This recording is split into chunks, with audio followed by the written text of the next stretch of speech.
বিসমিল্লাহির রহমানির রহিম।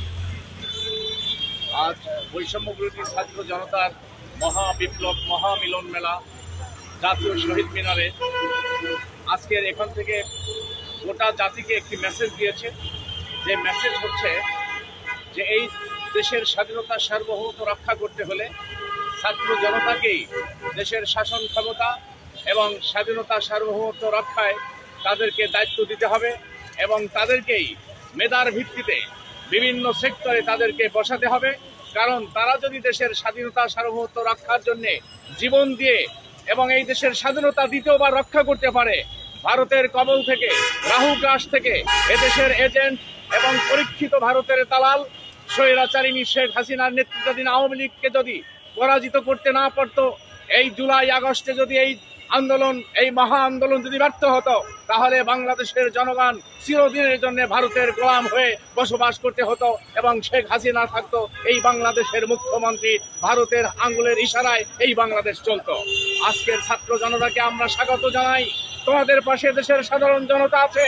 আজকের যারাই রাজনীতির নামে বড় বড় কথা বলেন, দ্রুত ক্ষমতা আসতে চাচ্ছেন, তাদের উদ্দেশ্যে বলতে চাই, এদেশের স্বাধীনতার সার্বভৌমত্ব রক্ষার জন্য আপনাদেরকে রাজপথে সেরকম ভূমিকা পালন করতে এদেশের জনগণ থেকে নাই। যারা এদেশের স্বাধীনতার সার্বভৌমত্ব রক্ষা করলো, দেশের সম্মান ইজ্জত যারা রক্ষা করলো জীবন দিয়ে, যাদের পরিবারে এখনো কান্নার আহাজারি আমরা শুনতে পাচ্ছি, সেই আহত শহীদদের কাতারে আপনারা এসে কতটুকু দাঁড়িয়েছেন এদেশের মানুষরা জানে। আজকের দেখলাম একটি বড় রাজনৈতিক দল অন্য একটি বড় রাজনৈতিক দলের বিরুদ্ধে কাটা ছোড়াছুড়ি করছেন। এটি হচ্ছে স্পষ্ট রয়ের চক্রান্ত এবং সেই রয়ের কাছ থেকে তারা উচ্চ মূল্যে তারা সেখান থেকে কোনো অর্থের বিনিময়ে এ ধরনের এই মুহূর্তে এসে এই ধরনের কথা তারা বলতেছেন। আমি বলতে চাই, যারাই দেশের স্বাধীনতা সার্বভৌমত্বের বিরুদ্ধে এই ধরনের ষড়যন্ত্র করবেন, জনগণ কিন্তু তাদেরকে চিহ্নিত করে আগামী জাতীয় নির্বাচনে তাদেরকে বয়কট করবে। আজকের দেশের মানুষ বিভিন্ন পর্যায় থেকে তারা বলতে শুরু করেছে, যারা একটি শোষণ মুক্ত, একটি বৈষম্যহীন, একটি কল্যাণমুখী রাষ্ট্র উপহার দিতে পারবে, তাদেরকেই আমরা ভোট দিয়ে আগামীতে সরকারে বসাবো। সেই দল যারাই হবে তাদের কাছে কিন্তু জনগণ যাবে। আমি বলতে চাই, সন্ত্রাস, রাহাজানি, ছিনতাই, গুম, হত্যা এটি ভারতের এজেন্ডা। এই এজেন্ডা যদি বাস্তবায়ন করেন, তাহলে এদেশের জনগণ আপনাদেরকে রাজনীতি করার সে সুযোগ দেবে না। আজকে ছাত্র জনতার ভাষা আমরা বুঝতে পেরেছি। তারা চাচ্ছে তাদের যে দেয়া আলটিমেটাম, অনতি বিলম্বে যদি এই খুনিদের বিচার করা না হয় এবং শেখ হাসিনাকে ভারত থেকে ধরে এনে এদেশে যদি তাদেরকে সর্বোচ্চ শাস্তির বিধান নিশ্চিত করা না হয়, তাহলে কিন্তু আবার এই দেশে আরেকটি বিপ্লব হবে। সেই বিপ্লবে কিন্তু কোনো আমলারাও রক্ষা পাবে না এবং কোনো কামলারাও রক্ষা পাবে না। তাদেরকে কিন্তু ইতিহাসে আস্ত করে নিক্ষিপ্ত হতে হবে। সুতরাং আমি বলতে চাই, আজকের আমার এই বক্তব্য যখন এই মিডিয়ার সামনে যাচ্ছে, দেখেন চারিপাশে আমাদের মা বোনরা দাঁড়িয়ে গেছে। তারা শুধু চায় এদেশের স্বাধীনতা সার্বভৌমত্ব রক্ষা করতে।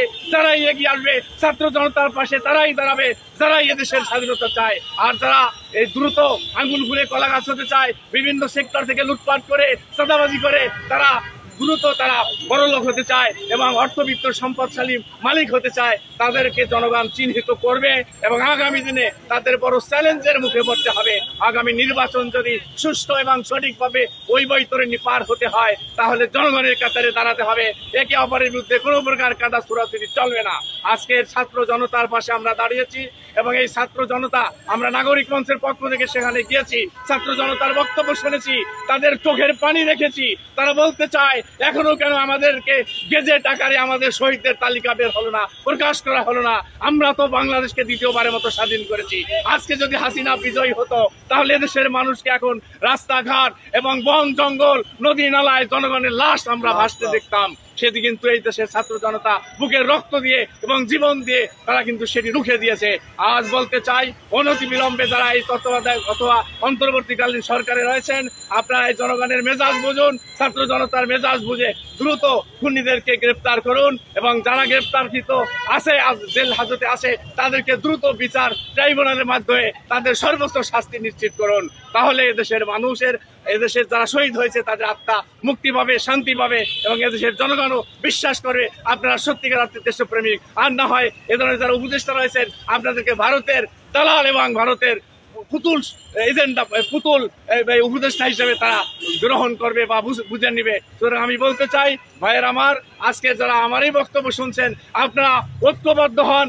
এদেশের যারা এখনো ভারতের দালাল এবং এজেন্ট রয়েছে, তাদেরকে এবং আওয়ামী লীগের দোসরদেরকে সুবিধাভোগীদেরকে এখনই আপনারা চিহ্নিত করে আপনারা ছাত্র জনতার হাতে তুলে দেন। দেখবেন তাদেরকে ছাত্র জনতাই বিচার করতে এবং তারা সফল হবে এই বিচারের মাধ্যমে। আগামী দিনে বাংলাদেশে কোনো স্বৈরাচার মাথাচাড়া দিয়ে উঠতে যাতে না পারে, সেজন্য সকল দল মত নির্বিশেষে ঐক্যবদ্ধ হয়ে এখন এই দেশটাকে আমরা রক্ষা করি, দেশের স্বাধীনতা সর্বত্র রক্ষা করি এবং দুর্নীতিবাজদের চিহ্নিত করি এবং যারা দুর্নীতির মাধ্যমে দেশের হাজার হাজার কোটি টাকা জনগণের বিদেশে পাচার করেছে তাদেরকে আমরা আইনের আওতায় এনে ওই সমস্ত লুটকৃত এবং লুণ্ঠনকৃত পাচারকৃত টাকা বাংলাদেশের রিজার্ভ ফান্ডে এনে আমরা জমা করি। তাহলে এদেশের মানুষ সুখী সমৃদ্ধশালী একটি জীবন ফিরে পাবে, একটি রাষ্ট্র ফিরে পাবে। সেই রাষ্ট্র গঠনে আপনাদের সকলকে উদাত্ত আহ্বান জানিয়ে আমার বক্তব্য শেষ করছি। আল্লাহ হাফেজ। বাংলাদেশ জিন্দাবাদ। দেশপ্রেমিক নাগরিক পার্টি জিন্দাবাদ। নাগরিক মঞ্চ জিন্দাবাদ। ছাত্র জনতা জিন্দাবাদ। 2 তারিখে অ্যারেস্ট করে নিয়েছে, 5 তারিখে না আবার তোমার সংস্কার আদায় করতে